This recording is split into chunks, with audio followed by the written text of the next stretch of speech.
Salam aleykum. Ramazanın 16-cı günündəyik. Bağışlanma günləri sürətlə keçir. Bugün hər birimizin ən çox ehtiyac duyduğu bir mövzuya toxunacağıq. Qəlb huzuru.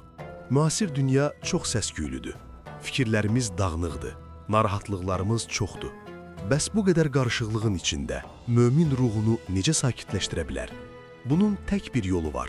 Allahı xatırlamaq, yəni zikir. Gəlin görək, Yaradan bizə huzurun sirrini necə izah edir?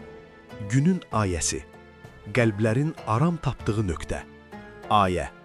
Bilin ki, qəlblər yalnız Allahı zikr etməklə, onu anmaqla aram tapar. Rəd surəsi 28. Açıqlama.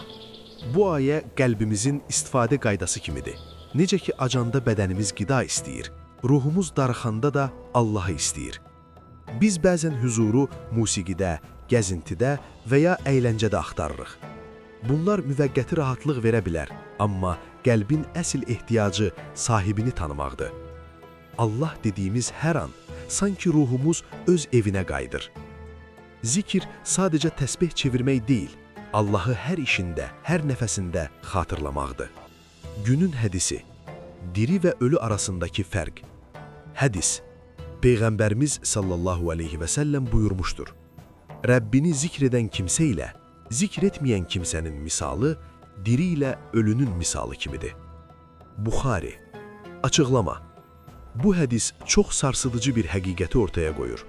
Bədənimiz hərəkət edə bilər, yeyib içə bilərik, amma əgər dilimizdə və qəlbimizdə zikir yoxdursa, ruhumuz mənəvi bir komadadır, yəni ölüdür.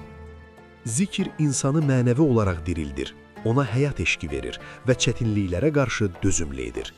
Ramazan ayı zikr üçün ən gözəl məşq meydanıdır. Oruc ağız zikirlə məşğul olanda aclıq hiss olunmaz hala gəlir. Günün duası, zikr üçün yardım istəmək. Gəlin Peyğəmbərimizin sallallahu aleyhi və səlləmin çox sevdiyi bu dua ilə Rəbbimizə müraciət edək. Allahım, səni zikr etmək, sənə şükr etmək və sənə gözəl şəkildə ibadət etmək üçün mənə yardım et. Qəlbimizi qəflətdən oyat, dilimizi sənin adınla şirinləşdir.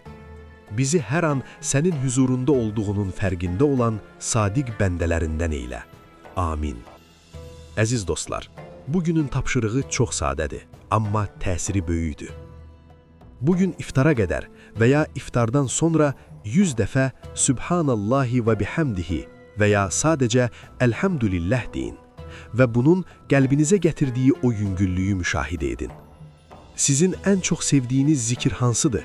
Şərhlərdə paylaşın.